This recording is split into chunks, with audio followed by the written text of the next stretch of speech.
성도 여러분들 가운데 풍성한 은혜가 있기를 주님의 이름으로 축복합니다.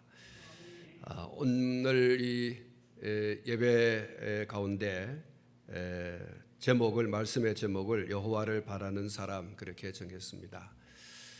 먼저 사진을 하나 보도록 하겠습니다. 지난 9월 5일 주일에 올라온 감사헌금의 기도 제목입니다. 주님만을 믿습니다.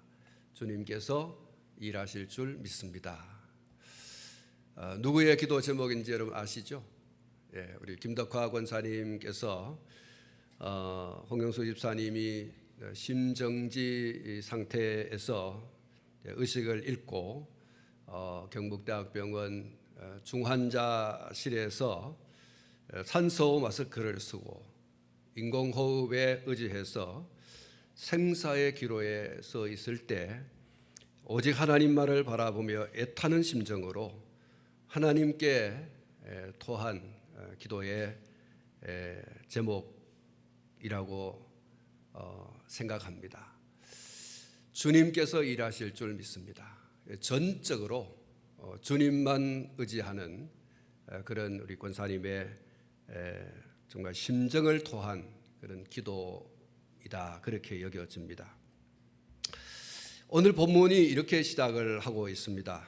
1절 말씀해 보시면 여호와여 내가 깊은 곳에서 주께 부르짖나이다 그랬습니다. 그리고 2절 말씀을 보면 주여 내 소리를 들으시며 나의 부르짖는 소리에 귀를 기울이소서라고 하고 있습니다. 시인이 자신의 심정을 하나님께 토하여 내시죠. 자기가 정말 애절한 애타는 그러한 심정을 토하여 내는데 그 대상이 사람이 아니라 여호와 하나님이셨습니다. 여호와는 하나님의 고유한 이름이죠. 출애굽기 3장 15절 말씀에 보면 하나님이 또 모세에게 이르시되 너는 이스라엘 자손에게 이같이 이르기를 너희 조상의 하나님 여호와 곧 아브라함의 하나님 이삭의 하나님 야곱의 하나님께서 나를 너희에게 보내셨다 하라. 이는 나의 영원한 이름이요 대대로 기억할 나의 칭혼이라. 이렇게 말씀을 하셨습니다. 출애굽기 6장 2절부터 9절 말씀에 보면 나는 여호와니라 나는 여호와라 하고 하는 말씀이 2절과 6절과 8절 말씀에 거듭 소개가 되고 있습니다. 시인은 여호와 하나님께서 내 소리를 들으시며 나의 부르짖는 소리에 귀를 기울이시는 분이시다 라고 하는 믿음과 확신이 있습니다. 하나님의 이름을 부르는 이유가 있습니다. 하나님의 이름을 부르는 이유는 내가 이렇게 하나님의 이름을 부르짖으면 하나님께서는 나의 소리에 귀를 기울여 주시는 분이시다 라고 하는 믿음이죠. 확신입니다. 사랑하는 성도 여러분, 우리가 기도하는 대상이신 여호와께서는 영원부터 영원까지 살아계신 하나님이신 줄로 믿습니다. 사람이 수공하여 존재하는 그런 우상이 아닙니다. 애굽에 종살이하던 이스라엘을 구원하시기 위해서 모세를 부르셨을 때 모세가 물었습니다. 당신이 누굽니까? 이렇게 물었어요. 하나님께서 그에게 I am that I am, 나는 나다. 나는 스스로 있는 자다. 하나님 당신의 자존에 대해서 말씀해 주셨습니다. 하나님은 하나님 이외에 또 다른 어떤 존재하는 이가 만들어낸 창조물 혹은 피조물이 아니라 오히려 스스로 계셔서 모든 피조 세계를 친히 존재하게 하신 창조주이십니다. 하나님은 지금도 살아계시고 역사하시는 하나님인 줄로 믿습니다. 시인은 하나님의 성호인 여호와를 부르면서 여호와께서는 살아계시는 분이시다라고 하는 사실을 확실하게 믿고 그리고 고백을 하고 있습니다. 들으시는 분, 귀를 기울이시는 분, 이렇게 오늘 이 본문에서 말씀을 하고 있지 않습니까? 내 소리를 들으시며 그리고 나의 부르짖는 소리에 귀를 기울이시는 분. 한번 따라하겠습니다. 들으시는 분, 귀를 기울이시는 분. 그분이 누구이십니까? 오늘 시인은 그분은 여호와시다. 살아계시고 역사하시는 하나님, 살아계시고 역사하시기 때문에 들으실 수 있는 거죠. 귀를 기울일 수 있는 분이죠. 우리의 소리, 우리의 부르짖는 소리, 내 소리, 내 부르짖는 소리, 그 소리에 들으시고 귀를 기울이시는 분이 여호와 하나님이시다. 사랑하는 성도 여러분, 우리 하나님은 귀머거리가 아니심을 믿으시기를 주님의 이름으로 축복합니다. 하나님은 귀머거리가 아니에요. 사람이 수공하여 만든 그런 우상처럼 귀의 모양은 있지만 아무리 불러도 대답이 없는, 들어주지 못하고 대답이 없는 그런 귀머거리, 벙어리, 그게 우상이지 않습니까? 그러나 하나님은 그런 분이 아니에요. 하나님은 들으시고 보시고 행하시는 그런 살아계시고 역사하시는 분이시다. 그 하나님은 영대가 무궁하십니다. 영원부터 영원까지 하나님은 살아계시고 역사하시는 분이십니다. 복음송에 주만 바라볼지라라고 하는 그런 가사에 복음송이 있습니다. 하나님의 사랑을 사모하는 자, 하나님의 평안을 바라보는 자, 너의 모든 것 창조하신 우리 주님이 너를 얼마나 사랑하시는지, 하나님께 찬양과 경배하는 자, 하나님의 선하심을 닮아가는 자, 너의 모든 것 창조하신 우리 주님이 너를 자녀 삼으셨네. 하나님 사랑의 눈으로 너를 어느 때나 바라보시고 하나님 인자한 귀로서 언제나 너에게 기울이시니 어두움의 밝은 빛을 비춰주시고 너의 작은 신음에도 응답하시니 너는 어느 곳에 있든지 주를 향하고 주만 바라볼지라. 여러분, 이 주만 바라볼지라라고 하는 이 노래를 부르신 분이 황구경 목사님이십니다. 여러분이 잘 아는 다윗과 요나단의 멤버이죠. 이분이 이 주만 바라볼지라라고 하는 이 찬양을 부르셨는데, 그 이 찬양을 부르시기 이전에 이분이 그 노래를 너무 많이 부르셔서 성대 결절이 왔습니다. 근데 병원에서 의사가 하는 말이, 당신이 더 이상 노래를 부르면 더 이상 노래를 부르지 못할 뿐만 아니라 벙어리가 된다. 이런 아주 사형 선고와 같은 이야기를 의사가 들려줍니다. 그 칠흑 같은 인생의 어두운 길목에서 하나님께서 보여주신 노래가 바로 이 주만 바라볼지라라고 하는 이 노래입니다. 성대 결절로 시달린 2년의 그 시간이 지나고 마침내 불가능을 가능으로 바꾸어 주시는 하나님의 은혜를 이 목사님께서 덧입게 되어집니다. 하나님께서 성대 결절을 고쳐주시고 마침내 찬양을 할 수 있게 되었고, 이 찬양 주만 바라볼지라고 한 이 찬양을 이제 찬양집으로 내게 되었는데, 정말 오전에도 말씀드렸습니다마는 대박이 난 겁니다. 그러니까 여기저기서 찬양을 불러달라, 이렇게 이제 초청을 받고 찬양을 하게 되는데, 이분이 찬양을 하고 난 다음에 여러 간증들을 많이 이제 듣는 가운데 이분이 소개하는 한 그 간증이 있습니다. 이분의 찬양을 듣고 어떤 그 대학 입시를 앞두고 너무 그냥 그 입시에 시달리고 압박감에 정말 이제 극한에 도달한 한 그 소녀가 있었습니다. 고등학교 3학년인데 이 여학생이 견디지 못해서 이제 죄송합니다만 이렇게 했어요. 자살을 해야 되겠다. 그런데 이 자살해야 되겠다라고 하는 마음을 먹었는데 이 찬양을 듣게 됐어요. 그러고 나서 이제 마음을 고쳐먹고 이제 자살을 단념하게 되어졌는데, 이 여학생이 이제 황 목사님에게 전화를 해가지고 내가 정말 너무 입시에 시달려서 죽으려고 했는데 목사님의 이 찬양을 듣고 내가 그 찬양을 듣는 순간에 하나님을 만났습니다. 그래서 나는 그 압박감에서 벗어나게 되고 지금 얼마나 마음이 편안한지 모르겠다고 이런 감사의 연락을 주셨다고 그렇게 말씀을 하셨습니다.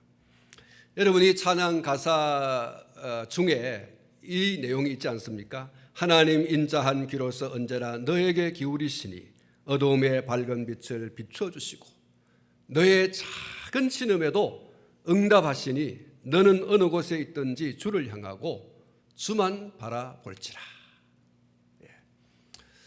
이는 이 황 목사님이 겪은 정말 인생의 어떤 절벽, 더 이상 찬양하는 사람이 찬양할 수 없다고 한다고 하면 무엇으로 살아갈 의미가 있겠어요?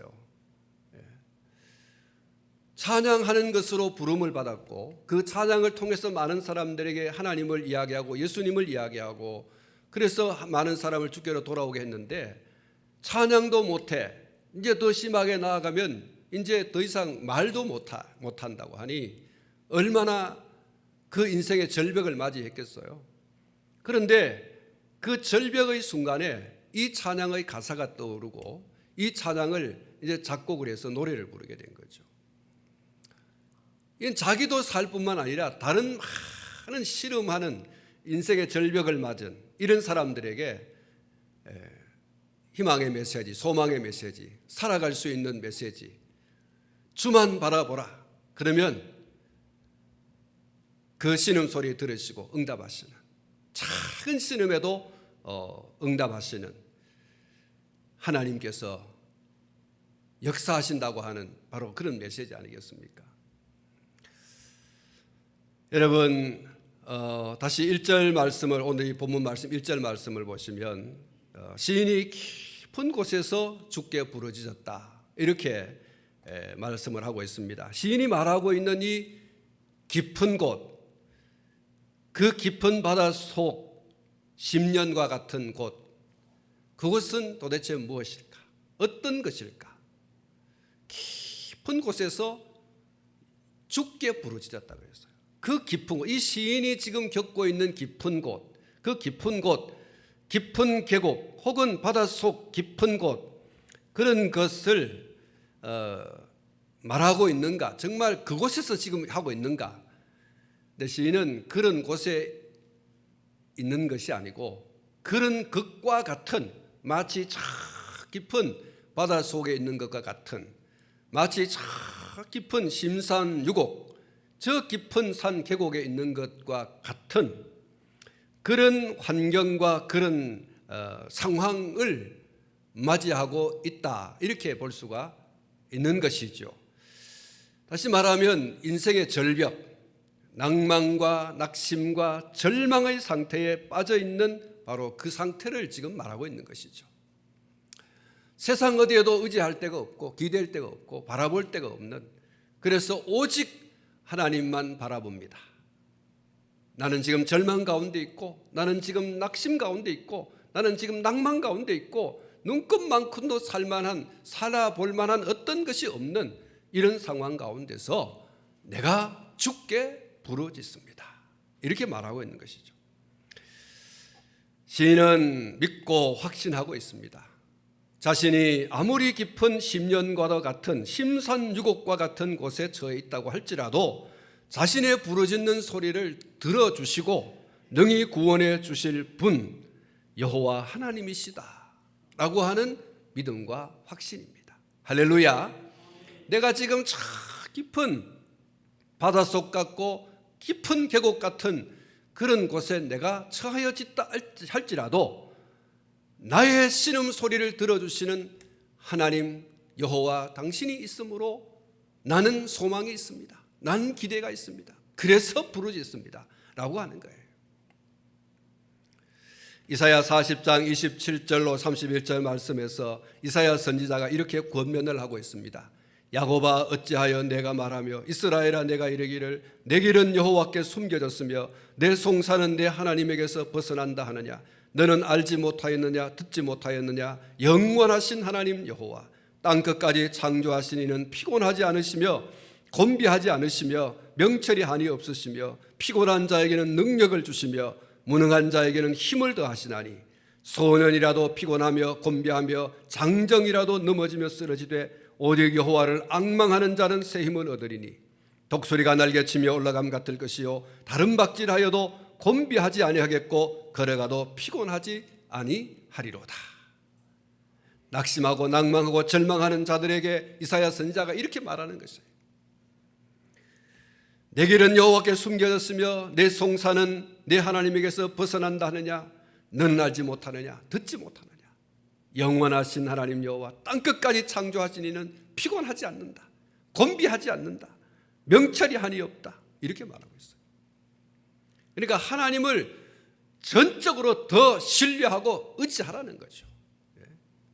한 번 부르짖고 말고 두 번 부르짖고 말고 안 된다 못한다 할 수 없다 하지 말고 살아계시고 역사하시는 그 하나님을 계속해서 바라보고 의지하라.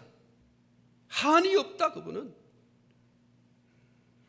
영원하신 하나님 땅끝까지 창조하신 이는 피곤하지 않고 곤비하지 않고 명철이 한이 없다라고 했어요. 그러면서 뭐라고 합니까? 피곤한 자에게 능력을 주고 무능한 자에게 힘을 더하시고 소년이라도 피곤하며 곤비하며 장정이라도 넘어지며 쓰러지되 오직 여호와를 앙망하는 자는 새 힘을 얻는다고 하나님이 주신다는 거예요. 반드시 주신다는 거예요. 할렐루야. 시편 115편 3절부터 11절에 시인이 이렇게 말하고 있습니다. 오직 우리 하나님은 하늘에 계셔서 원하시는 모든 것을 행하셨나이다. 그들의 우상들은 은과 금이요 사람이 손으로 만든 것이라. 입이 있어도 말하지 못하며 눈이 있어도 보지 못하며 귀가 있어도 듣지 못하며 코가 있어도 냄새 맡지 못하며 손이 있어도 만지지 못하며 발이 있어도 걷지 못하며 목구멍이 있어도 작은 소리조차 내지 못하느니라. 우상들을 만드는 자들과 그것을 의지하는 자들이 다 그와 같으리로다. 이스라엘아 여호와를 의지하라. 그는 너희 도움이시요 너희의 방패시로다. 아론의 집이여 여호와를 의지하라. 그는 너희의 도움이시요 너희의 방패시로다. 여호와를 경외하는 자들아 너희는 여호와를 의지하여라. 그는 너희의 도움이시요 너희의 방패시로다. 할렐루야. 그렇습니다. 하나님은 어제도 살아계시고 오늘도 살아계시고 그 연대가 한이 없으심을 믿으시기를 축원합니다. 또한 보시고 들으시고 말하시고 행하시는 그분이 우리 하나님이십니다. 이사야 선지자가 말하고 시인이 말하고 있는 그 여호와 하나님이 어떤 분이냐? 보시고 들으시고 말하시고 행동하시는 하나님이시다. 출애굽기 2장 23절로 25절에 이렇게 말씀을 하고 있습니다. 여러 해 후에 애굽 왕은 죽었고 이스라엘 자손은 고된 노동으로 말미암아 탄식하며 부르짖으니 그 고된 노동으로 말미암아 부르짖는 소리가 하나님께 상달된지라. 하나님이 그들의 고통 소리를 들으시고 하나님이 아브라함과 이삭과 야곱에게 세운 그의 언약을 기억하사 하나님이 이스라엘 자손을 돌보셨고 하나님이 그들을 기억하셨더라. 여러분, 이 출애굽기 2장 23절에서 25절 말씀을 통해서 오늘 저와 여러분들이 여러분 정말 박수를 쳐야 됩니다. 그리고 가슴 속에 여러분 희망과 소망이 불끈불끈 일어나야 됩니다. 여러분 이 말씀 가운데 제가 푸른 글씨로 이렇게 해놨습니다. 들으시고 기억하사 돌보셨고 기억하셨더라. 우리 하나님 그런 분이에요.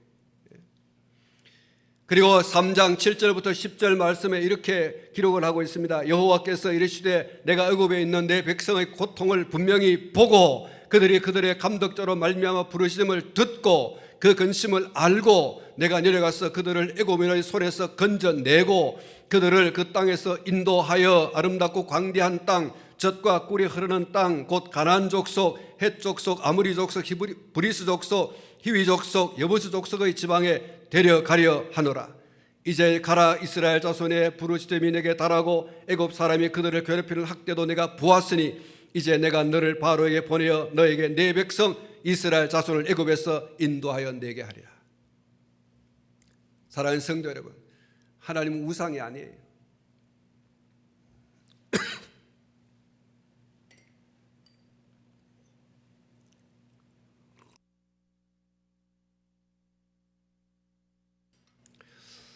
여러분, 하나님께서는 보시고 들으시고 행하시는 분이십니다. 그러므로 오늘 저와 여러분들이 얼마든지 기도할 수 있습니다. 얼마든지 기도할 수 있습니다. 이렇게 기도할 수 있습니다. 나의 하나님이여 귀를 기울여 들으시며 눈을 떠서 우리의 황폐한 상황과 주의 이름으로 일컫는 성을 보옵소서. 우리가 주 앞에 간구하옵는 것은 우리의 공의를 의지하여 하는 것이 아니요 주의 긍휼을 의지하여 함이니이다. 주여 들으소서. 주여 용서하소서. 주여 귀를 기울이시고 행하소서. 지체하지 마옵소서. 나의 하나님이여 주 자신을 위하여 하시옵소서. 이는 주의 성과 주의 백성이 주의 이름으로 일컫는 바 됨이니이다. 여러분, 보시고 들으시고 행하시는 그 하나님을 향해서 우리가 얼마든지 하나님이여 나의 상황을 보세요. 내가 처해 있는 환경을 보세요. 너무너무 어렵고 너무 힘들고 정말 낭망되고 절망되고 그래서 정말 인생의 극단적인 선택을 할 수밖에 없는 이 절벽 가운데 내가 섰습니다. 어찌하시렵니까? 살려주세요. 여러분, 오늘 저와 여러분이 이렇게 기도할 수 있습니다. 여러분, 제가 읽어드린 이 기도에는요, 다니엘서 9장 18절로 19절에 나오는 기도예요.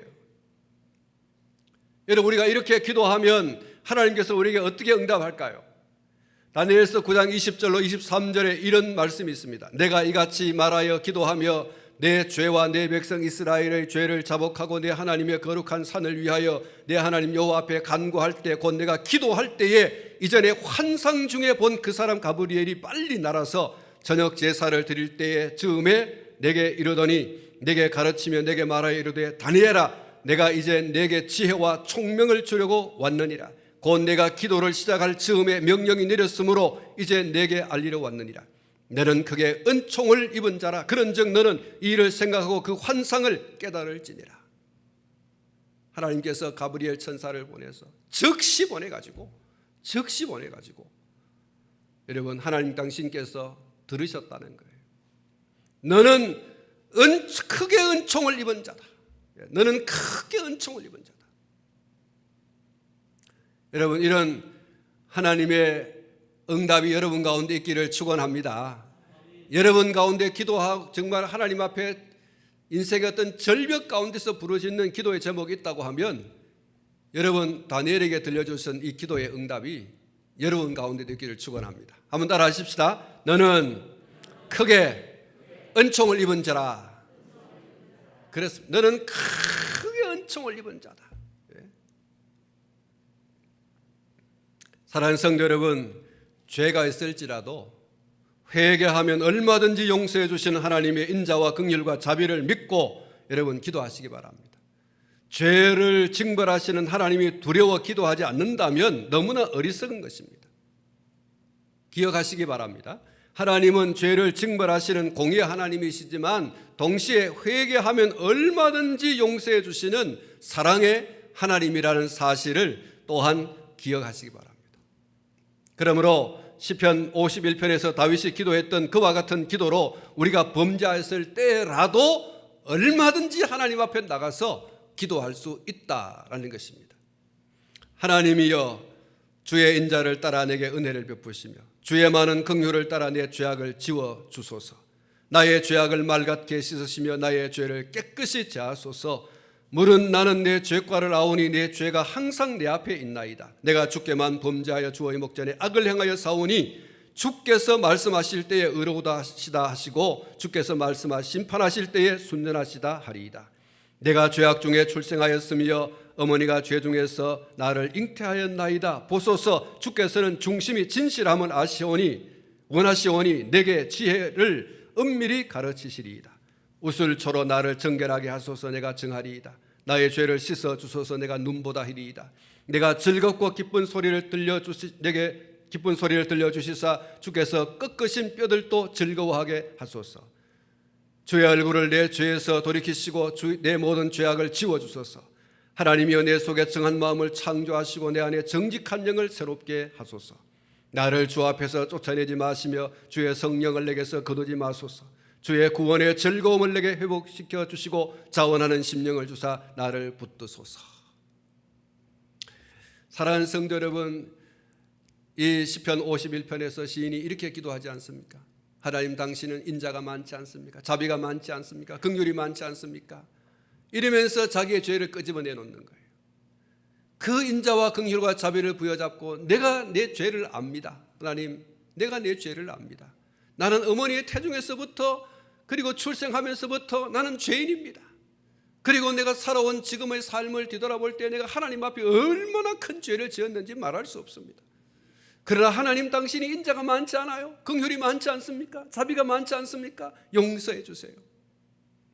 어떻게 보면 뻔뻔한 것 같지만요, 그러나 하나님의 그 긍휼의 속성, 인자의 속성, 자비의 속성을 붙들고 용서해 주시는 하나님이신 줄 믿는 그 믿음 가지고 용서해 달라고 하는 이 시인의 기도는 하나님 아니면 안 된다는 거예요.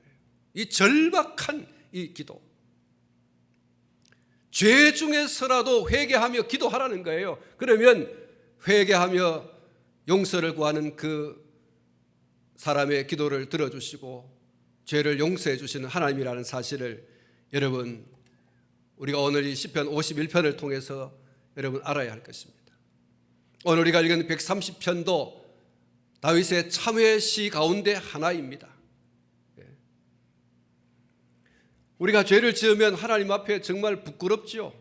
그러나 그 부끄러움을 무릅쓰고 인자와 긍휼과 자비의 하나님을 부여잡고 엎드려서 자복하며 회개하는 것이 사는 길인 줄로 믿으시기를 축원합니다. 회개의 기도는 하나님의 은총을 덧입는 기회가 된다는 사실을 여러분 기억하시기 바랍니다. 다니엘서 9장 20절로 24절 말씀 가운데 여러분 이런 기도의 그 내용이 있습니다. 내가 이같이 말하여 기도하며 내 죄와 내 백성 이스라엘의 죄를 자복하고 내 하나님의 거룩한 산을 위하여 내 하나님 여호와 앞에 간구할 때 곧 내가 기도할 때에 이전 내 환상 중에 본 그 사람 가브리엘이 빨리 날아서 저녁 제사를 드릴 때 즈음에 내게 이르더니 내게 가르치며 내게 말하여 이르되 다니엘아, 내가 이제 내게 지혜와 총명을 주려 왔느니라. 곧 내가 기도를 시작할 즈음에 명령이 내렸으므로 이제 내게 알리러 왔느니라. 너는 그게 은총을 입은 자라. 그런즉 너는 이 일을 생각하고 그 환상을 깨달을지니라. 내 백성과 내 거룩한 성을 위하여 이런 이래를 기한으로 정하여 날이 허물이 그치며 죄가 끝나며 죄악이 용서되며 영원한 의가 드러나며 환상과 예언이 응하며 또 지극히 거룩한 이가 기름 부음을 받으리라. 사랑하는 성도 여러분, 자신의 죄와 백성의 죄와 민족의 죄를 하나님 앞에 내어놓았을 때 하나님께서 그 기도를 들어주셨다 그랬어요. 여러분 마지막 부분에 그랬지 않습니까? 허물이 그치며 죄가 끝나며 죄악이 용서되며 그랬어요. 여러분, 우리가 하나님 앞에 범죄하였을지라도 하나님의 인자와 긍휼과 자비를 부여잡고 하나님 용서해 주십시오.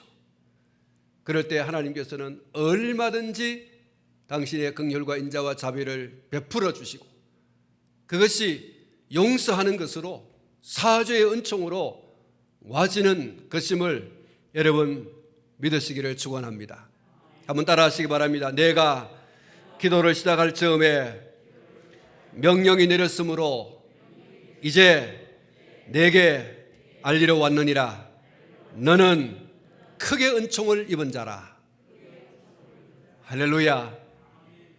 회개는 하나님의 공의가 시작되는 시간이 아니라 하나님의 사랑이 발동되는 시간이라고 하는 사실을 확실히 보여주는 말씀이라고 할 수 있겠습니다. 그러므로 죄가 있을지라도 회개하며 하나님 앞에 나아가면 하나님의 은총의 빗줄기가 쏟아지기 시작하는 것입니다.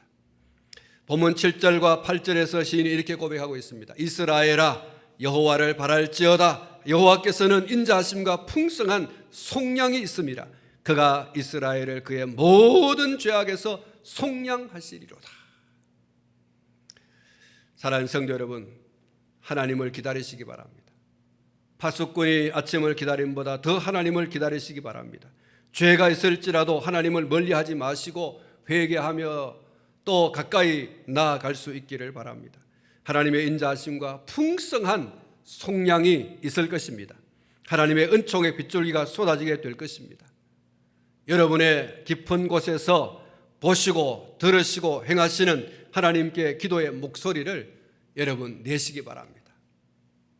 작은 신음소리라도 여러분 내시기를 바랍니다. 하나님, 내 못 살겠습니다. 눌리고 막히고 찢어지고 그래서 내 못 살겠습니다. 하나님밖에 나의 소망이 없습니다. 내가 이 깊은 곳에서 여호와 하나님께 부르짖습니다. 내가 죄가 있을지라도 용서해 주시고 나의 깊은 곳에서 하나님 구원해 주십시오. 건져 주십시오.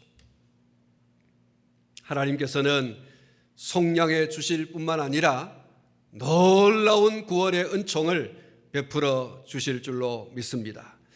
사랑하는 성도 여러분, 보시고 들으시고 행하시는 하나님께 여러분의 기도의 목소리를 잠재우지 말고 일깨워 여러분 쏟아내십시오. 토하여 내십시오. 하나님께 심정을 토하십시오. 그리고 하나님의 놀라운 은총을 덧입고 여러분의 입술로 오늘 이 시편 130편의 이 기자가 고백한 것처럼 하나님의 은혜를 간증하는 그런 주인공이 되시기를 주님의 이름으로 축원합니다. 축원합니다.